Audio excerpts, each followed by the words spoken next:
Oui, bonjour. On va.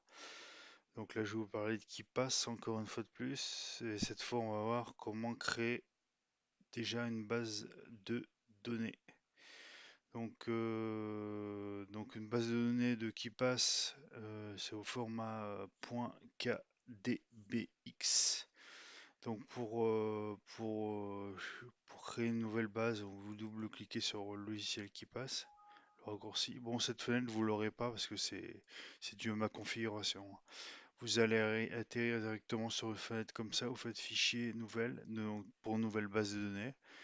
Donc là, vous pouvez par défaut, il met nouvelle base de données .kdbx. Donc .kdbx, c'est l'extension de qui passe.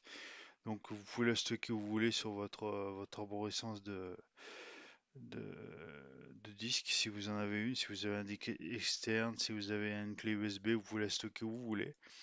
Donc moi, pour les besoins de la formation, je l'ai stocké sur le bureau, là ici, dans un dossier qui s'appelle la base qui passe exemple.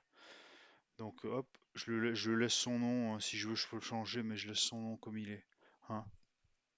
Donc je fais enregistrer. Voilà, il y a une fenêtre qui s'ouvre. Donc cette fenêtre, c'est là qu'on va pouvoir créer le type de protection que vous voulez mettre en place et qui va servir à sécuriser votre base de données. Donc la protection par un mot de passe, la protection par une clé, la protection par un compte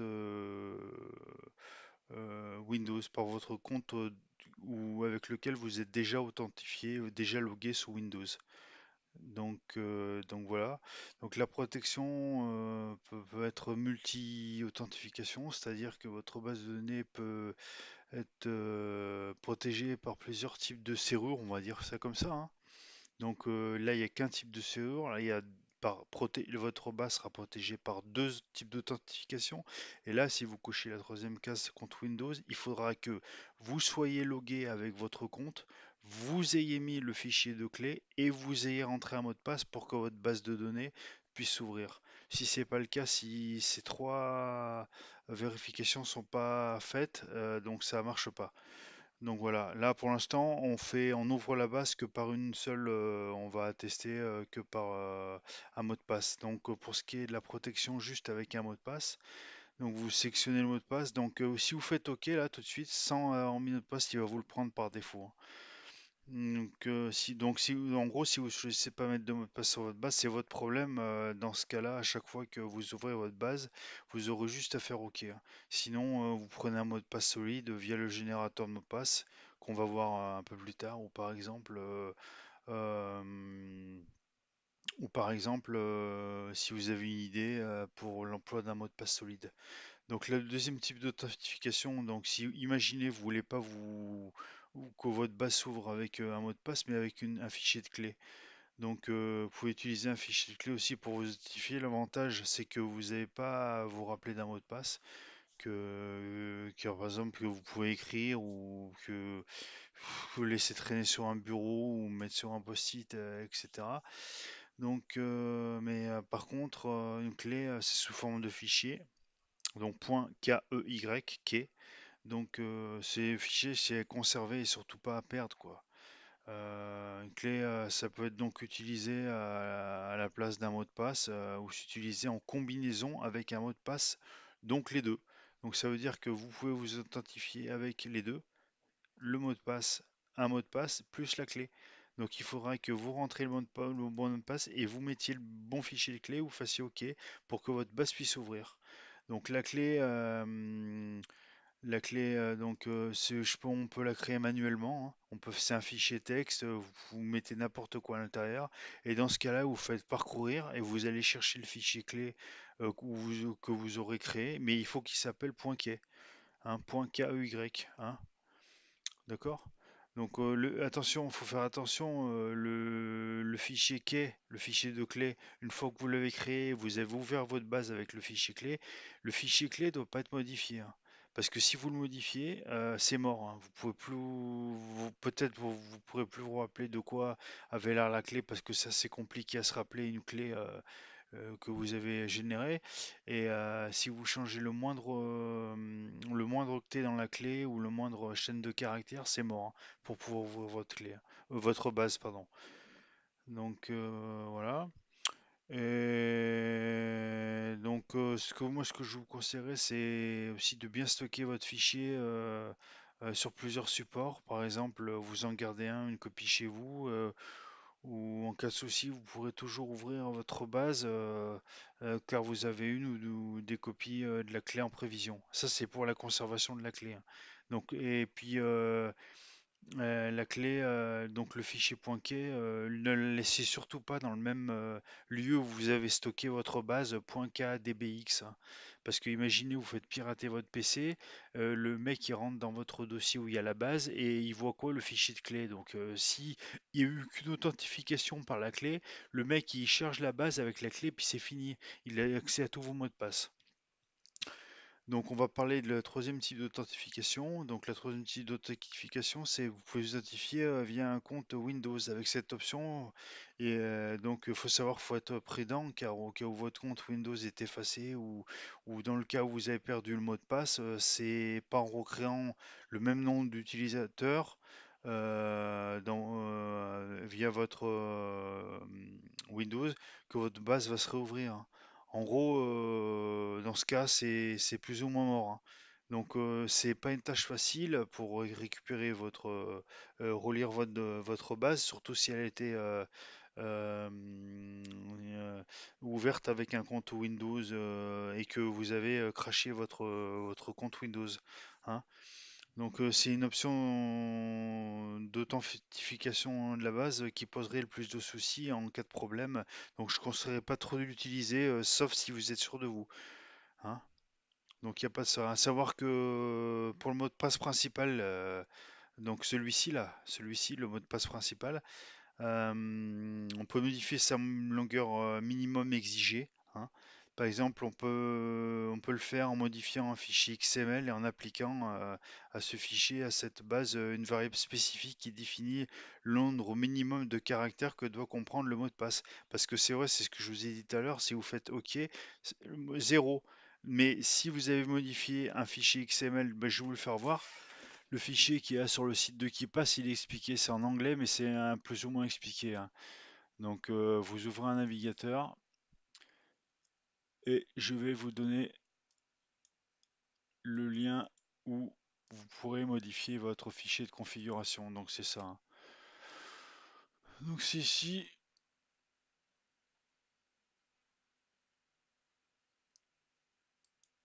Donc s'il veut bien se lancer, ça serait super. Voilà. Donc il vous explique il y a voilà, il vous explique pas mal de choses. Bon, c'est en anglais, c'est sûr, et il vous explique comment modifier un point XML pour pouvoir avoir accès à certains paramètres par défaut en fait, hein, voilà. Comme vous pouvez constater, vous pouvez utiliser les trois authentifications en même temps, hein, pour sécuriser l'ouverture de votre base de données qui passe. Et donc pour cela, vous aurez à rentrer un mot de passe, à insérer un fichier de clé et à vous assurer que vous êtes bien logué sur la bonne session qui vous a permis de créer la base. C'est-à-dire là, si vous faites ça, c'est de la multi-authentification. Donc authentifié par un compte Windows, authentifié par un fichier .key, donc un fichier de clé, et authentifié par un mot de passe. Donc ça peut être pas mal, mais bon, faut se souvenir du tout, hein, et surtout pas perdre ne pas oublier son mot de passe, ne pas oublier son compte Windows et ne pas perdre son fichier de clé. Donc là, on va parler par exemple où est-ce que je pourrais mettre ma base une fois qu'elle a été créée. Donc au moment où la base a été créée, quand vous avez entré les paramètres de sécurité, donc le mot de passe, la clé ou le compte 3 pour la protéger, alors vous devez la sauvegarder dans un emplacement. Personnellement, je vous dirais la sauvegarder sur votre disque dur, hein, et en faire une copie sur une clé USB par exemple. Euh, que vous pourrez avoir avec vous, emmener où vous voulez en fait, hein. Donc attendez, je vais vous montrer comment on crée donc une base. Donc la base, elle va être créée là-dedans, hein. Je la laisse par défaut, le nom par défaut. Si vous voulez, vous pouvez changer là le nom de ma base, hein, le nom de la base, hein. Vous faites enregistrer. Donc on va s'authentifier avec mon mot de passe. Le mot de passe, je le mets, je vous le dis, hein, c'est test. Je mets test 4 caractères, test T-E-S-T. Et donc une fois que vous êtes authentifié avec ce mot de passe, vous faites OK. Donc OK, OK, OK, voilà. Ça, c'est les entrées créées par défaut. Vous pouvez les supprimer, il n'y a pas de souci.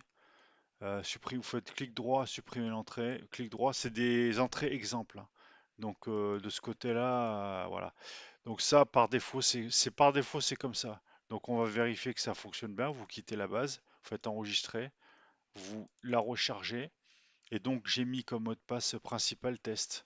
Donc là, vous voyez bien que c'est coché. Je peux pas cocher ça parce que j'ai pas créé la base avec un fichier de clé ni en m'authentifiant en utilisant cette option d'authentification de la base avec le compte Windows. Donc moi, ce que j'ai fait, c'est juste mis le mot de passe principal et le mot de passe, c'est test. Donc je fais test et la base, elle s'ouvre. Donc voilà.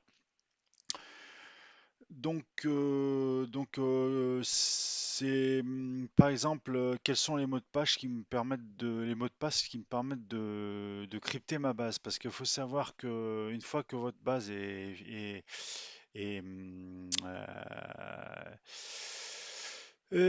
sauvée, donc il la sauve et il y a que la base elle n'est pas cryptée toute seule, hein. C'est pas la base qui est cryptée, c'est toutes les entrées qu'on fait clic droit, ajouter une entrée. Par exemple, test, test, test. Voilà, ça c'est crypté. Ça c'est crypté. Tout ça c'est crypté. Le fichier, machin, etc. Tous les paramètres dans la base, ça en plus de la base, ça va être crypté.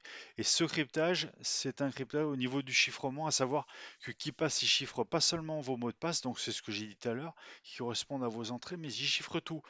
En gros, les mots de passe, c'est tout ce qui est normal, mais aussi les noms d'utilisateurs que vous faites correspondre aux mots de passe, les URL que vous mettez dans vos entrées. En gros, tout est chiffré, quoi. Pour le chiffrage, ce qui passe, il utilise un algorithme éprouvé, hein, qui s'appelle AES, hein. C'est un algorithme qui a été jugé fiable et qui est fiable, hein, qui est utilisé très fréquemment et qui est fiable et qui est selon moi, vous avez la possibilité de crypter les entrées de votre base avec plusieurs types d'algorithmes et rajouter des plugins donc qui rajouteront des algorithmes de cryptage pour pouvoir crypter les entrées que vous avez mis, hein. Donc, mais par défaut, il y a le cryptage AES qui est proposé dans KeePass, donc qui est très très bien, selon moi, qui est très très bien. Le mot de passe principal que vous mettez pour protéger l'accès à votre base, donc celui-là, attendez, je quitte, donc qui est test, hein, et j'ouvre ma base. Ce mot de passe là, attendez, je le rouvre, tac. Donc ce mot de passe là, il est crypté, le mot de passe spécifique protéger l'accès à votre base. Et ce mot de passe est haché, hein, donc un hash, c'est-à-dire qui sera en gros stocké sous forme d'un condensé qui représentera votre mot de passe principal. Donc, non, l'algorithme utilisé pour créer ce hash, ça s'appelle le SHA 256. Donc pour résumer le tout, c'est comme une empreinte digitale en fait, un hash, hein. C'est comme une signature. Donc c'est pratique, c'est pour savoir qui c'est qui est propriétaire de la base, qui c'est qui est propriétaire de mot de passe, et c'est pratique pour beaucoup de choses, et c'est très fiable et contre le piratage, contre pas mal de sortes de piratage, hein. Donc maintenant, donc je me relogue sur la base. Et maintenant, par exemple, comment là, quand vous créez une entrée, comment générer ces mots de passe là, ces mots de passe et cette confirmation de mot de passe.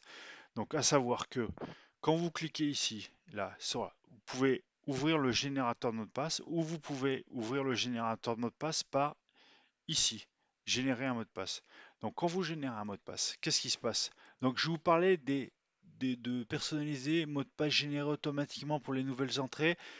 Et ça, c'est des profils que moi j'ai créés, hein. Donc ça, par défaut, ils y sont pas. Par défaut, il y a tout ça. Voilà, tout ça. Ça, je vais pas trop vous en parler. Moi, pour une utilisation basique, personnalisée ou mot de passe généré automatiquement, ça suffit largement, hein. Donc on va personnaliser les mots de passe pour vous faire voir comment ça fonctionne exactement. Donc déjà, les mots de passe générés automatiques de façon pour les entrées de façon aléatoire. Quand vous cliquez dessus, regardez. Donc ça veut dire que les mots de passe qui vont être générés pour chaque entrée que vous allez créer, ils vont avoir une longueur de 20 caractères. Ils vont avoir des majuscules, des minuscules, des chiffres et pas de tout ça. Donc vous faites OK. Là, quand vous cliquez sur ajouter une entrée et vous regardez, donc vous faites un clic sur ça. Par défaut, c'est ça, hein, par défaut, hein. Mais si c'est pas par défaut, c'est ça et ça. Et vous voyez que c'est sur 20 caractères. Et quand vous voyez la complexité du mot de passe sur 20 caractères, c'est terrible, hein. Mais par contre, ce que vous pouvez faire aussi, c'est, vous pouvez, si vous n'êtes pas content du générateur automatique de mot de passe, vous pouvez faire, donc on ouvre le générateur de mot de passe, vous pouvez faire un profil, vous personnalisez et vous mettez ce que vous voulez. Je ne vais pas parler de ça là, ces autres fonctions, hein, parce que ça, vous pouvez rajouter des plugins, vous pouvez faire pas mal de choses par rapport à ça. Mais je vais juste vous parler de cette partie-là et la partie personnalisée qui peut être pas mal, hein. Donc, générer en utilisant le jeu carte, donc vous faites personnaliser. Si vous voulez faire créer un profil, vous faites personnaliser. Donc on va dire que les mots de passe vont être composés de majuscules et de chiffres. Voilà, et de caractères, on va dire. Que les mots de passe vont être sur 10 caractères. Vous faites OK. Tac. Voilà. 10 caractères. Voilà. Mot de passe, le mot de passe sur 10 caractères avec ce que j'ai eu dit, défini comme, comme, euh, comme paramètre. Donc quand vous créez une entrée, nouveau, ajouter une entrée. Là, par défaut, donc il est ici par défaut, mais on a dit qu'on avait. Ah, mais mince, j'ai pas sauvé mon profil. Vous voyez l'erreur. Donc, j'ai pas sauvé le profil. Donc, on va recréer le profil. Donc, je vais supprimer ça, hein. Déjà, on va recréer un profil. Donc, je vais faire outils, générer un mot de passe. Donc là, je fais personnaliser. Donc on a dit tac, tac, tac, tac. Je veux qu'il comporte des majuscules, des chiffres, des parenthèses, des machins, hein, et qui soit sur des caractères. Et oubliez surtout pas de sauver votre profil. Donc profil, je le save, save. Donc je fais profil save, OK. Donc je fais OK, hein. D'accord, je reviens ici, tac, clic droit, ajouter en entrée. Là, je mets banque. Par exemple, titre banque, nom d'utilisateur, ma banque, user 1, hein. Je m'authentifie par exemple au Crédit Agricole, c'est user 1 et le mot de passe. Alors, le mot de passe, j'ai créé un profil, voilà, de 10 caractères avec des chiffres. Le profil save, il comprend des chiffres, des lettres et des caractères un peu spéciaux. Et il est sur 10 caractères, vous voyez? Regardez, 10 caractères. Et pour révéler le mot de passe, c'est ici, affiché, masqué. Regardez, on voit bien qu'il y a des majuscules, des chiffres et une parenthèse, des machins. Et c'est sur 10 caractères. Et là, vous pouvez mettre un commentaire, ce que vous voulez. Et là, vous pouvez mettre une date d'expiration de votre mot de passe. Par exemple, il va expirer dans ou le, etc., hein. Ça, c'est des paramétrages, voilà. Voilà, donc je vous ai expliqué comment on crée les profils, voilà, comment on crée les profils pour la génération de mots de passe, comment on utilisait comment on crée une entrée avec tel profil qu'on a créé pour les mots de passe. Et donc voilà. Je vais vous laisser et dans une prochaine vidéo, on verra comment créer une entrée dans KeePass, bien qu'on l'a vu un peu ici, hein. Et donc, comment organiser ces dossiers qui sont ici, alors, les organiser, les créer, et comment servir de KeePass. C'est une fonctionnalité très intéressante pour le remplissage automatique sur une boîte d'authentification. Par exemple, imaginez que vous êtes sur Gmail et il vous demande login mot de passe. Vous allez sur Google, je crois que c'est Google Gmail, ouais. Vous avez une boîte d'authentification login mot de passe. Et ben, vous ouvrez qui passe, imaginez que vous avez une entrée Google avec login mot de passe plutôt que de les taper à la main. pouvez, via une fonctionnalité de KeePass, les entrées qui se rentrent automatiquement dans les boîtes de dialogue pour vous authentifier auprès de Gmail. Voilà. Bah, écoutez, j'espère que ça vous a été utile et je vous dis à bientôt pour une prochaine vidéo. Voilà, merci. Au revoir.